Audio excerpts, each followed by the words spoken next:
Setelah melihat Jin Chang pergi hanya ada sedikit fluktuasi di mata tenang Zonggu.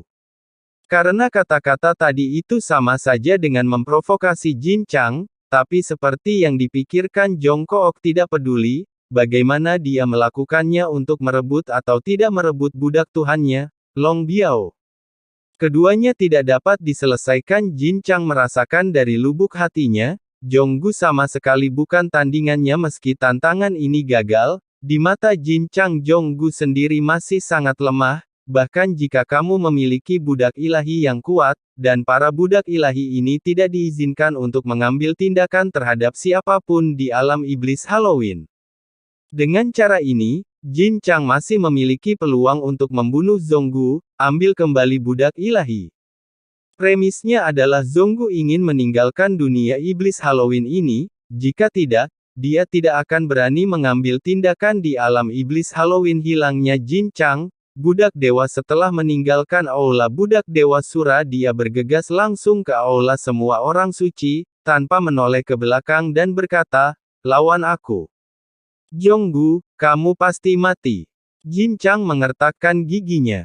Kali ini dia tidak hanya dikalahkan, Zonggu menolak memberinya satu langkah pun, yang membuatnya kehilangan muka. Setelah pertempuran ini status Jin Chang di dunia iblis Halloween pasti akan anjlok. Tantangan antara Jin Chang dan Zonggu Shenlu akhirnya berakhir, tidak ada yang menyangka bahwa pada hasil akhirnya, langkah ke-9 akan mati. Saat Zonggu berdiri, sudah menerima banyak tatapan penuh hormat sama seperti dulu menonton Jin Chang, apalagi saat melihat Xiao Yan mata ini bahkan lebih terkejut lagi, meskipun dia adalah budak para dewa, kekuatannya yang kuat masih bisa mendapatkan rasa hormat. Setelah pulih sedikit Xiao Yan sebagian besar sudah pulih dari luka-lukanya. Mampu berdiri sesampainya di belakang aula budak dewa Shuro, terima poin kontribusi untuk memenangkan hadiah. Zonggu Daozi, kali ini Anda memenangkan tantangan dan menerima total 50.000 poin kontribusi. Seorang wanita berkata dengan hormat. Zonggu mengangguk sedikit, hanya dalam keadaan seperti itu untuk mencapai nilai kontribusi tersebut segera, dia menyerahkan Daoziling kepada wanita itu. Sekarang tidak ada 1 sen pun yang tersisa di perintah Daozi Zonggu. Karena sisa nilai kontribusinya seperti yang dikatakan Xiao Yan, taruh semua taruhan pada diriku sendiri, selain nilai kontribusi 50.000 ini Zonggu Daozi juga bertaruh pada dirinya sendiri tambahan 20.000 poin kontribusi, dihitung berdasarkan odd akhir Zonggu Daozi dapat menerima 300.000 poin kontribusi. Sebanyak 350.000 poin kontribusi diberikan kepada Zonggu Daozi.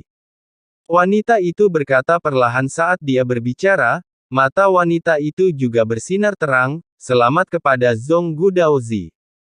Sudah lama sekali sejak tidak ada tantangan dengan peluang seperti itu, di istana budak dewa Shuro. Zonggu tersenyum dan mengangguk sedikit.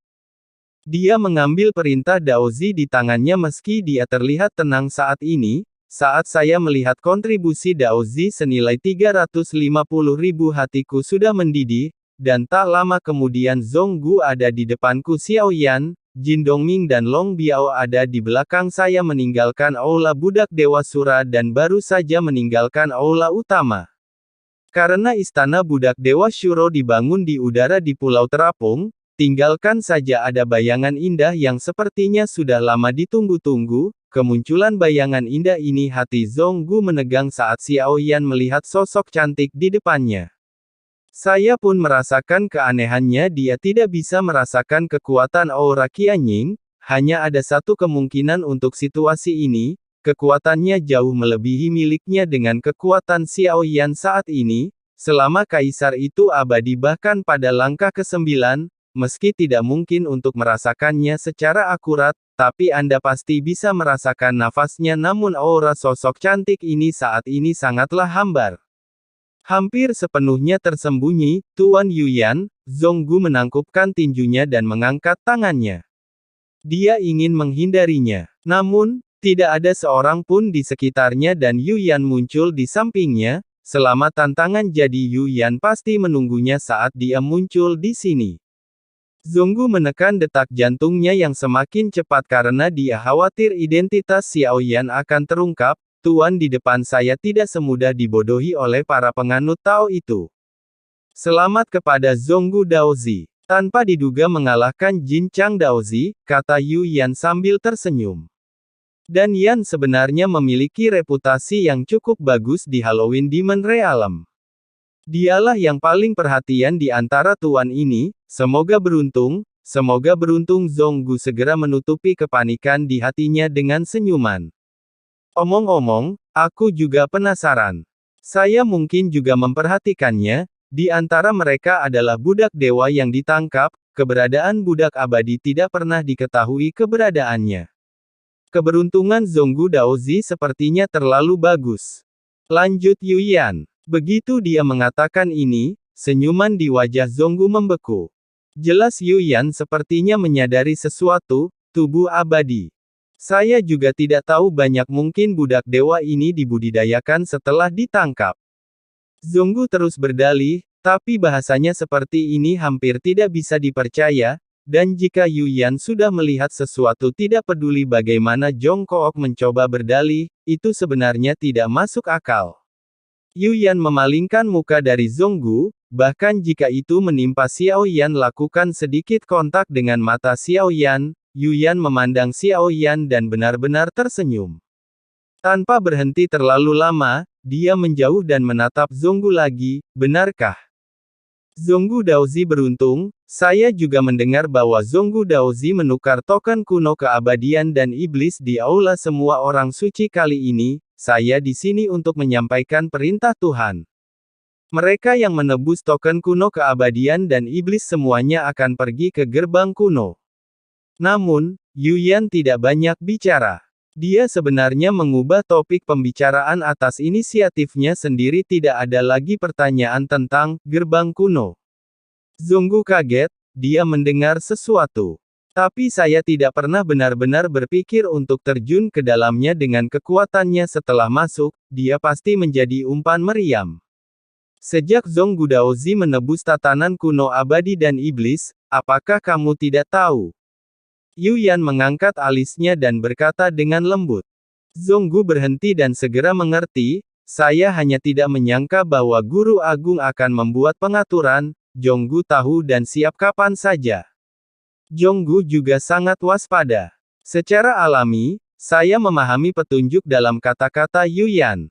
Kehidupan, itu bagus, jangan tinggalkan Halloween Demon Realm dalam waktu dekat. Siap untuk pergi ke gerbang kuno. Yu Yan memandang Zonggu dan berkata dengan serius, iya. Tuan Yu Yan. Zonggu dengan hormat mengepalkan tangannya dan Yu Yan mengangguk. Hanya tidak banyak bicara, tapi kemudian dia pindah melewati Zonggu menuju Xiao Yan. Zonggu, yang awalnya tenang, menjadi gugup lagi. Yu Yan langsung menuju ke sisi Xiao Yan, mata indahnya bergerak dan tertuju pada Xiao Yan. Lalu dia berkata perlahan, kau hamba Tuhan. Jantung Zonggu tiba-tiba naik ke tenggorokannya. Sangat gugup, keringat dingin semakin mengucur, entah apa niat Yu Yan. Hanya Xiao Yan yang terlihat tenang dan hanya menundukkan kepalanya. Tidak melihat ke arah Yu Yan. Yu Yan segera tersenyum dan melambaikan tangannya. Teruslah bergerak maju. Belum selesai berbicara melihat Yu Yan pergi, mata Xiao Yan menunjukkan kilau yang tidak terdeteksi. Apakah dia ada di sana selama pertempuran tadi? Setelah Yu Yan pergi, Xiao Yan baru saja bertanya pada Zonggu Dao.